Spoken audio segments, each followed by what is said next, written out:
তাকে আমি নায়িকা বানানোর কথাকে দর্শন করেছি, অবশ্যই তার বিরুদ্ধে আমি অ্যাকশন নেব। আমার জীবনে সবচেয়ে বড় একটা কলঙ্ক দিয়েছে, আমি বগুড়ে উপনির্বাচন করার একটা ঘোষণা দিয়েছিলাম।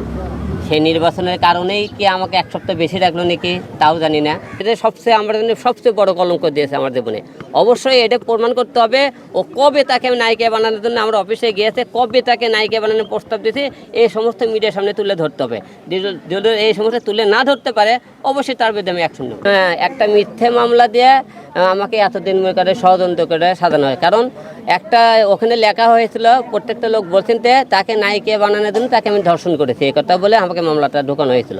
এখন প্রশ্ন হলো কি, ওই মেয়ে প্রকৃত নায়িকা ছিল কি না, আপনি ভালো করে খবর নিয়ে দেখবেন। এর সাথে আপনি সবাই জানেন আমার সাথে রিয়ামণি সম্পর্ক, এই মামলাটা প্রকৃত করায় রিয়ামণি মিথিলা নামে মেয়েটাকে মামলাটা করালে যখন দেখছে মিথিলা দেখছে, যখন মিডিয়ার সামনে মিথিলা কিন্তু রিয়ামণি নিয়ে আসছিল, নিয়ে ষড়যন্ত্র করে যখন রিয়ামণি যখন দেখতেছে যখন আমার জীবন থেকে চলে গেলো, তখন মিথিলাকে আমার জীবনে লেগে দিল, যে যাতে আমাকে মনে করেন মামলা দিয়ে এবং প্রতিহিংসা মূলক করে এই এতদিন রাখলো। তাছাড়া আপনারা দেখেন আজ পর্যন্ত এতগুলো মেয়ের সাথে কাছে তো কোনো মেয়ে কিন্তু বলতে পারেনি যে আমার নামে একটা বদনাম।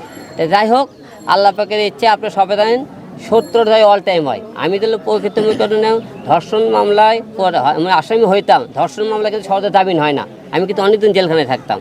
তাই আপনাকে একটা কথা বলতে চাই, এই মামলা মিথ্যে বানোয়ার ছিল এবং আমার সম্মানহানি করার জন্যই এতদিন এই জেলখানায় রাখা হয়েছিল। আমি জামিন পাইছিলাম গত বুধবারে, আর আজকে মনে করি বুধবারে আবার জামিন আরেকটা মামলা। আমি যেদিন জামিনতে বের হবো সেই দিন আরেকটা মামলা ঢোকে, আমি যেদিন বের হবো।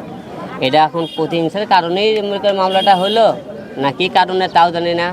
আর আপনারা সবাই জানেন সামনে তো আমি বগুড়ে উপনির্বাচন করার একটা ঘোষণা দিয়েছিলাম, সেই নির্বাচনের কারণেই কি আমাকে এক সপ্তাহ বেশি রাখলো নাকি তাও জানি না।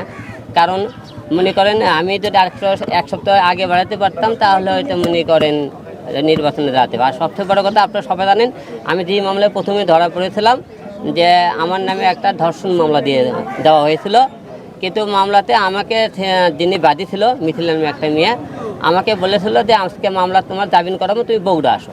আমি বগুড়া, তার সাথে বগুড়া আসলাম। আমি সকাল 10টায় মনে করি কোর্টে হাজির ছিলাম। কোর্টে হাজির হওয়ার টাইমে 10টা বাজে, 11টা 12টা বাজে, সেদিকে উনি আসে না।